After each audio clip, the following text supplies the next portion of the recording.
Hi everyone, my name is Samana Chaudhary. Welcome to NEET Adda 247. I'm your physics educator for NEET UG.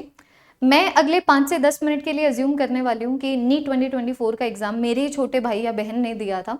वो उतने ही गुस्सा हैं, उतने ही frustrated हैं, उतना ही मिसट्रस्ट फील कर रहे हैं एजुकेशन सिस्टम के लिए जितना तुम कर रहे हो, और वो उतने ही कंफ्यूज्ड हैं कि नेक्स्ट स्टेप क्या होना चाहिए जितने कंफ्यूज्ड आज तुम हो। तो एक टीचर के पॉइंट ऑफ व्यू से, एक बड़ी बहन के पॉइंट ऑफ व्यू से मेरी जो ऑनेस्ट एडवाइस है उसी के अराउंड ये पूरी की पूरी वीडियो रिवॉल्व करेगी। मैं इस वीडियो की शुरुआत ही करना चाहती हूँ ये बोल के कि जो बच्चे 600 से ज्यादा स्कोर कर रहे हैं, एज इन 640 कर रहे हैं, 650 स्कोर कर रहे हैं, to be very honest with all of you, मुझे खुद नहीं पता कि अभी मुझे तुम लोगों को क्या एडवाइस देनी चाहिए। दैट इज द रीजन मैं उस टॉपिक पे बिल्कुल भी नहीं बोलूंगी। प्लीज मुझे अलाउ करो थोड़ा सा टाइम, ताकि मैं करंट सिनेरियोज को थोड़ा सा और उनके ऊपर सोच सकूं, देख सकूं और क्या नई इन्फॉर्मेशन आ रही है, उसके बेसिस के ऊपर एक सॉलिड एडवाइस बना सकूं अगर बनती है।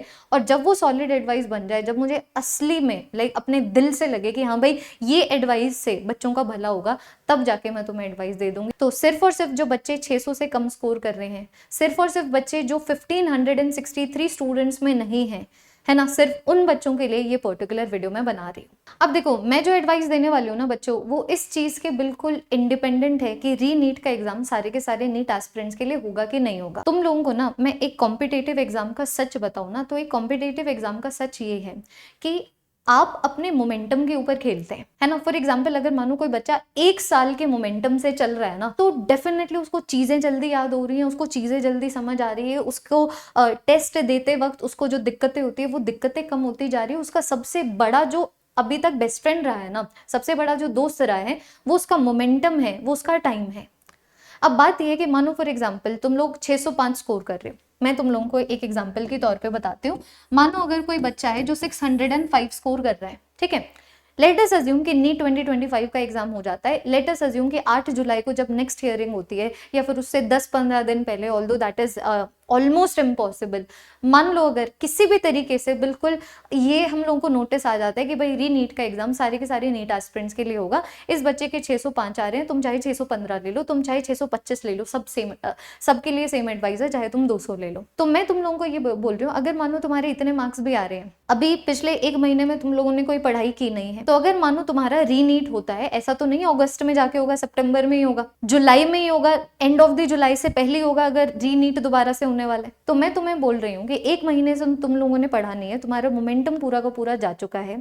तो अब जब तुम बुक लेके बैठोगे ना, तो मैं लिटरली जो एग्जाम से 5 दिन पहले या 10 दिन पहले तुम जितने जल्दी से चीजों को समझ पा रहे थे, याद कर पा रहे थे, वो नहीं कर पाओगे और डिप्रेशन में चले जाओगे। 1 महीने ये जो तुम लोगों ने नहीं पढ़ा है, इस 1 महीने में भी तुम लोग एक नॉर्मल स्टेट ऑफ माइंड में नहीं थे। एनटीए ने तुम लोगों को परेशान कर रखा था, है ना, तुम उस स्टेट ऑफ माइंड में थे। तो उस स्टेट ऑफ माइंड से बाहर भी निकलना, तो इतनी अनसर्टेनिटी में 1 महीने पढ़ गया, 2 महीने पढ़ के सेम मोमेंटम को बिल्ड करना और यहां तक भी पहुंचना बहुत बड़ी बात हो जाएगी। बिल्कुल ऑनेस्टली बता रही हूँ कि तुम लोगों को जो तो अभी तुम्हारा करंट स्कोर है ना, उसको बीट करना ही बहुत ज्यादा मुश्किल हो जाएगा। लीव अलोन अगर तुम ये सोच रहे हो कि अगर दोबारा से रीनीट हो जाता है तो तुम 605 को 645 तक ले जाओगे। अगर तुम बार बार रीनीट डिमांड कर रहे हो, तुम्हारा डिमांड करना सही है कि नहीं है वो भी एक अलग टॉपिक है, उस पे नहीं जाते। मैं तुम्हें बोल रही हूँ बच्चों, अगर हम प्रैक्टिकली बात करें ना, तो री नीट अगर हो भी जाएगा, तुम इसी स्कोर को टच करना ही बहुत मुश्किल हो जाएगा।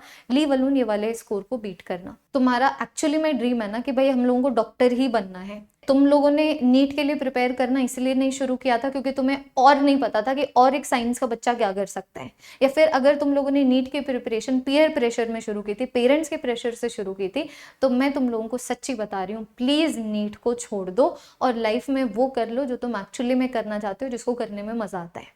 अगर मानो डॉक्टर ही तुम्हें बनना है, ये तुम्हारा सपना था, जब तुम 6ठी क्लास में थे तब से सोच रहे हो कि डॉक्टर ही बनेंगे, अगर तुम वो बच्चे हो, तो मैं बोल रही हूँ तुम्हें नीट 2025 के लिए जरूर से अटेम्प्ट करना चाहिए। इसका मतलब मैं ये नहीं बोल रही कि नीट 2024 में जो स्कैम हुआ है उसके लिए हम जो लड़ रहे हैं, उस लड़ाई में तुम अपने हथियार डाल दो। नहीं नहीं, तुम लड़ो, अभी तो हम लोग भी लड़ रहे हैं, हम लोगों ने खुद नहीं गिव अप किया, तुम लोगों को मैं कैसे सजेस्ट कर सकती हूँ। लेकिन मैं बोल रही हूँ इसको इंटरलिंक मत करो अपनी नीट 2025 के प्रिपरेशन से। जो होना है 2025 में, जो कुछ भी होना लिखा हुआ है वो तो होगा, तुम अपना कर्म करो, फल की चिंता मत करो। तो 2025 में क्या होगा क्या नहीं होगा वो तो वक्त ही बताएगा, जिसको अभी हम बिल्कुल नहीं कंट्रोल कर सकते।